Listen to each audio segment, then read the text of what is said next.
Happy Sunday, ladies and gentlemen. On today's episode, we gotta show love to Froby, Coby White. How good has he been for the Chicago Bulls? And then me and CDubb are gonna talk about it. How the Chicago Bulls look without Zach LaVine, and does the front office kind of have a point now? Hey, y'all know we're gonna talk about it, but you gotta hear the music first. Cognac, gang.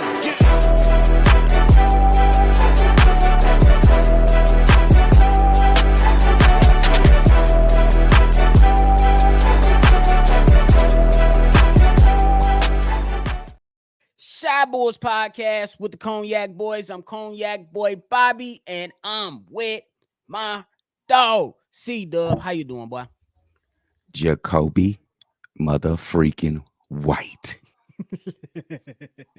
For sure. If you like what you're listening to today, hit the like button, subscribe to the channel, and shake that notification bell. So every time we drop, you'll be one of the first ones to know. But CDubb, Coby White, oh my God. The last few games, my man has been putting on a show for the Chicago Bulls.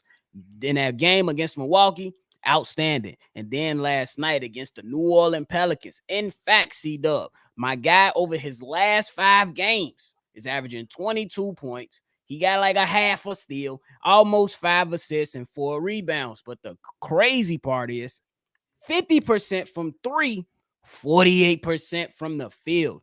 CDubb, before you go, I got to mention it. My guy is taking care of the basketball. Only 2 turnovers in the last 5, 2 turnovers per game in the last 5 games, bro. How good has Coby White been? Coby White, Alec Jacoby White has been absolutely fantastic, bro. He's been a godsend.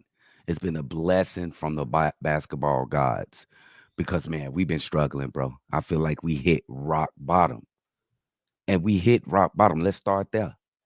Zach LaVine completely put this organization on notice. I think we should thank Zach LaVine and made them realize that something has to change on his team.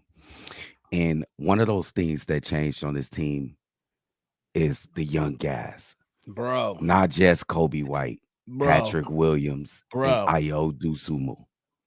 These guys have just showed that they are NBA players. They are NBA starting players, and they can win games for you. Coby White for the last 5 games has looked like an all-star point guard. No bullshit. This kid was shooting 30% from the field 7-8 games ago. You gave the stats from the last 5 games. 5, but he been doing it longer than that. It's like 8 games to be honest. It's like the last 7-8 games. He has been absolutely outstanding shooting the 3. He has pushed that 30% 3-point percentage all the way up to 40% in 8 games. And he pushed that 30% field goal percentage all the way up to 42.7% from the field.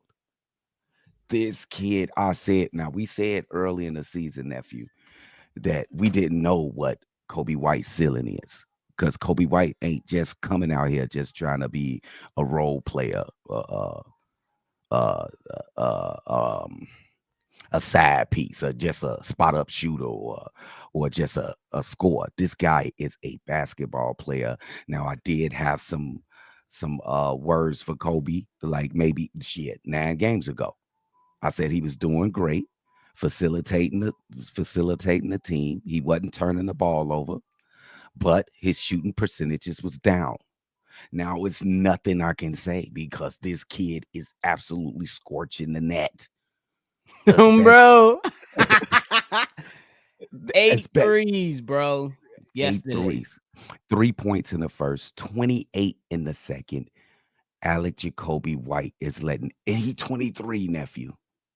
23 years. Hey, little brother, what's the word? But hey, I just think that like I said, that was some pushback for some people, you know what I'm saying? Where they was like, hey, I just don't see it. I'm like, bro, it's just started. Give him some time. Let the boy, he earned it. He showed me flashes of what he was able to do early on. Now we starting to see that consistency. And I think that's the most important thing for him is to now have that consistency. You brought up the young guys as well, along with Coby White. And I got to show love to Patrick Williams and Ayo Dosunmu. They have been outstanding as well. Patrick Williams, when the other night, when I believe it was the Bucks game, and he showed all that emotion in that game, I was Yes. like, bro, he's breaking out. Yes. And one has to believe that these young guys can be the driving force to a brighter future, at least for now.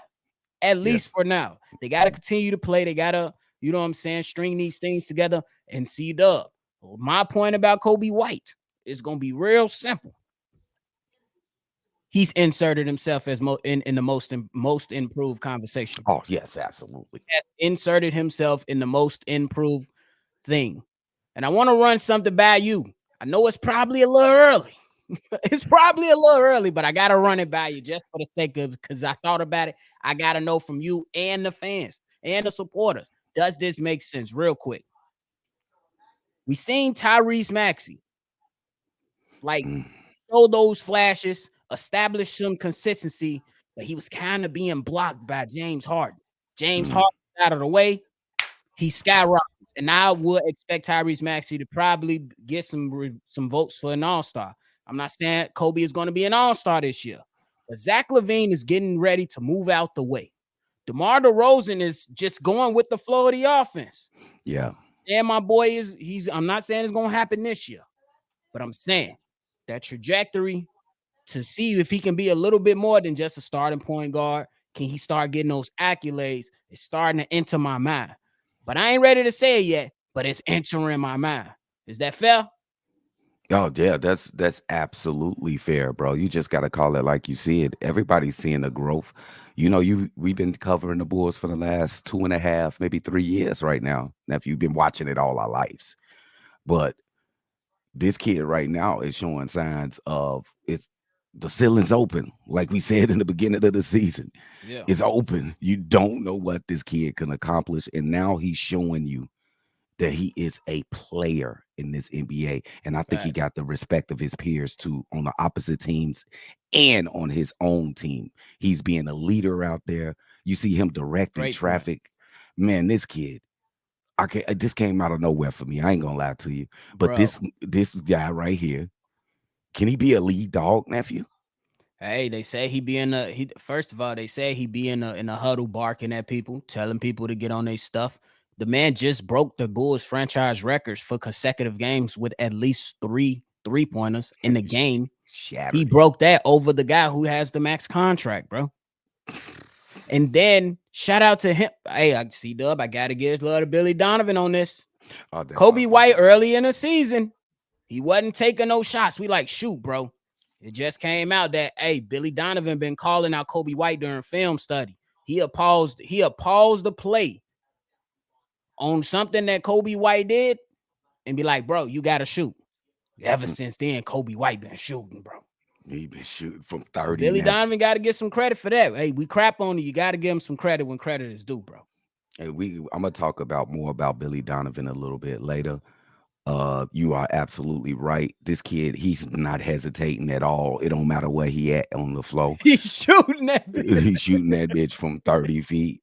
He get into the rack on anybody. Did you see the intelligent layup he did in overtime? It was so intelligent with a little So hesitation, intelligent. dribble, let the defense clear it, and he went in there for the easy lay. Or what This about last game against the Pelicans? The alley-oop to P. Will to pretty much put it away. Oh, he did. I thought that was the game that just passed. He did that too in this game that Yeah, just passed. Yeah, yeah. the guy It's is crazy. he's a player, bro. He's a player, and we need to protect Coby White at all cost. Okay. For sure. Y'all let us know down below how good has Coby White been as of late for the Chicago Bulls. But Man, CDubb, we heard, we talked about it. We talked about the front office pretty much saying they don't want to move anybody until they move Zach LaVine first.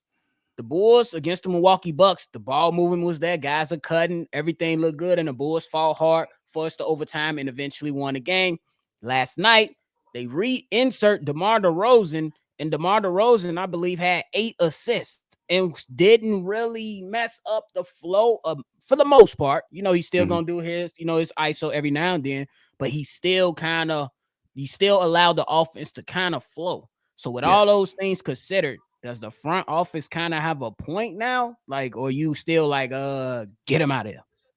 First, I'll touch on DeMar DeRozan. It is in the beginning of the game. He was he was struggling. He was still making those kind of mistakes. He slowed down throughout the game and became a part of the offensive flow. It's going to be different. They're going to be throwing the ball to him in the post sometimes. Sometimes he'll be bringing it up. He got to come off those picks and make a quick decision and move that ball. That's what's been working for these young guys. Ball movement. Sometimes he's still adjusting though, nephew. And actually, he had a double, 24 and 10 Yeah, he did have 10. with That's why I five. was gonna come out and say a correction on that. He had 10 assists, actually. Yep. Yeah. And some of that isolation, and you're gonna need isolation Yes. sometimes when the going gets tough. And I think that he can do that. He's the person that could do that. Plus, he can draw fouls and get to the free throw line, even though he's been awful at the free throw line. He can draw fouls and get to the free throw line. Right. So I like how he adjusted throughout the game. He still needs some work. I don't think he's entirely comfortable because he got that natural instinct of to post up, clear out, let me get it, let me go get my bucket. Right. But he was doing better as the game went along. With Zach LaVine, you just gotta hurry up and get him out of here, bro. You could just I'm sorry. I love Zach LaVine. I loved Zach LaVine, bro. I thought he was I think he's can I say I think he's the best player in the league, or I thought he was the best player in the league. You mean And, on the and, and, Bulls and on team? the Bulls team. I'm sorry. Bro, that don't have these people going crazy. Yeah. I thought he Don't was have the these best book people going crazy, because boy. they will. They will. I could think of one He person in meant on the particular. Bulls team. Yeah, on the team. So, yeah, you got to get rid of them. It's obvious that the team is just they feel rejuvenated without him. Yes, that's the team. perfect word for it. They feel rejuvenated, energized, like they got juice. You know what I'm saying? And I think that's why it's like the front office kind of does have a point. You know what I'm saying? Yeah. Oh, go Can ahead. I point out 2 things before you go? Alex Caruso, he's been absolutely fantastic, but he got injured in this game. He only had 8 points, 2 assists, 2 rebounds. Nick Vooch he dropped another triple single, and it still didn't matter. He still played within the offense, Nick Vooch.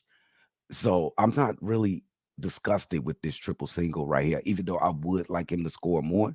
He still was moving that ball, nephew, but he was just doing his usual missing bunnies and shit like that. What he been doing. But Yeah, that's all I wanted to say. I just think that like when you kind of move Zach LaVine out of the way, and now you don't have 2 guys on the court that's like ISO dominant players type, I think that takes pressure off the other guys to where now it's allowing more movement, because when the ball touches a person's hand and it's just one of those ISO guys, you see the ball is not sticking for a long time. Now, when you got Zach and DeMar both on the court, I believe that causes a problem with the offense, and that's why it's been so stagnant. So I'm with you, man. He don't want to be here, and I also think that the Bulls will be in better hands and in better shape with just running with what they got and just let the results live. And like it's a trade that's going around. CDubb, I don't know if I know Bobby Marks put it out there. It's Zach LaVine for Joe Harris, Jaden Ivey, Bagley, and 2 picks. I'm pulling the trigger if that's something that's true for sure. Bro, I'm with you, nephew. And it really calms down that okay, let's just forget everything with Zach asking for a trade and all this. It comes down to you only need one of these guys, DeMar or Zach, or you don't need neither one of them. I'm with you.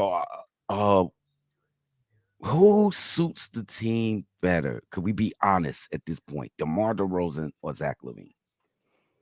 Yeah, and I'm gonna throw this caveat, nephew. DeMar DeRozan shot 2 for 4 from 3-point range yesterday.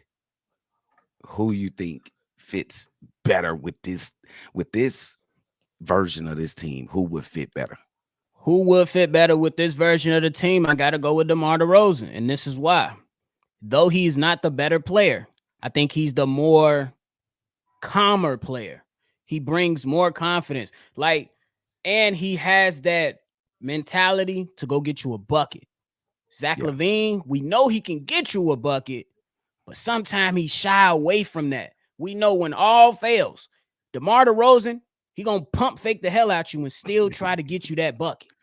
Yeah. Zach LaVine has shown, I still think he's the better player, but when it comes down to fit, and then you think about DeMar DeRozan taking that leadership role and working out with Coby White, Patrick Williams, Ayo Dosunmu, Dalen Terry, and look how these guys are all now coming up together. I say he's the better fit based on all that, even though I don't think he's the better player. Oh, great answer. And I'm gonna pick your answer, but I'm gonna choose a different reason. I think Zach LaVine actually will be the better player, but I think maturity just overlaps everything in IQ. Uh overlaps overlaps Zach LaVine with this team. Like, he's smarter. He didn't go into the media and ask for a trade, even though we heard some That's some preferred rumors, destination. Yeah, we heard some rumors, but we know for sure that Zach said that he wants to He trade wants out. to go. Yeah. So he's more mature. These kids on the team, they respect him. Io, Pat, and all these guys, they respect him. I don't know if they respect Zach LaVine. I just don't know. Oof. Then that's I think they I like believe him. you. I think they like him. I don't think they respect him. Look at Vooch. I think he Not. respects DeMar. Oh yeah, I of don't. course. I don't think he respects Zach LaVine as same No. as DeMar. I think he respects him as a man, but not as his basketball acumen. Yeah, we could point to a lot of examples to that, to where Vooch is like, hell no, I'm not moving. Or he's like Zach LaVine pump faking and take a 3-point shot, Vooch flailing his hands in the air. I haven't seen that in 2 games, bro. I'm just saying. I'm just saying. Bro. Like, this is different, man. I can't believe my boys. They come from nowhere, nephew. This is crazy. I told you, they ass always be trying to. We was just cussing these people out 2 weeks ago. Bro, we was all set up, bro. We thought it was gonna be a rainstorm. That's for the how they rest of get the us season. back in the building. Now they won 2 games. Motherfuckers finna go buy them tickets. Hey, they for the low, y'all. Get in where you fit in. Nephew, DeMar DeRozan is shooting 38% from 3 for the season. That's all we need. That's all we need. Sorry, Zach. I'm sorry, Zach. If he could continue to play this way, though, he gotta keep moving the ball. Sometimes he has struggled in the games. In that game yesterday, he struggled with it. He was thinking like, damn, I gotta move this ball. It's like his reflexes just to go put that ball in the basket. But then he think to himself, and it's almost too late. It's just on the cusp of being too late. But he do move the ball, though. One thing I liked is that when they gave him to it on the post, when that second defender came, he was getting the ball out of his hands. The ball swing, jump shot, other side of the court, corner 3, knocks it down. Torrey Craig. You just got to keep doing that, man. It was beautiful basketball at certain points of the game, for sure. Joe, just everybody coming to laugh. Javon Carter is getting more aggressive. Torrey Craig playing better. He hadn't played defense like this. He was guarding the hell out of Zion. Bro. Patrick Williams was guarding the hell out of Zion. Patrick Williams is one strong mofo, bro. That's a strong ass, passive ass kid. He's strong as hell. Did you see him stop Zion driving the ball? It's crazy, ain't it? Bro, come on. It's crazy, ain't it? You got anything left though for the people? Let's keep this shit up, Chicago boys. I'm so sick that I missed this last game. I am not missing anymore. I had to be with the fam. But Wednesday is our next game. We got some winnable games coming up, nephew. Hey, this changing. Remember, I said it was gonna get ugly. The last 2 games been all right. Bro, the Bucks Pelicans. Right. Who said that we was gonna lose this game? Everybody. I said that. Me too. I said that. I said it real. We'll see though, but hey, that's it from us today. That is it from us today, especially with the Hornets coming up on Wednesday. Then the Spurs, the Bucks again, and the Nuggets. Hey, we should be all right. Hopefully the Chicago Bulls can keep chugging along. But make sure, before you go, hit the like button, subscribe to the channel, and make sure that notification bell has been selected so you can catch all your latest news and updates regarding your Chicago Bulls. If you want to call in and be a part of a mailbag episode, the number is right there in the middle for you, 773-242-9219. It's another episode of Shy Boys Podcast. I'm Bobby. That's CDubb. We're going to catch y'all on the next one for sure. Cognac. Gang.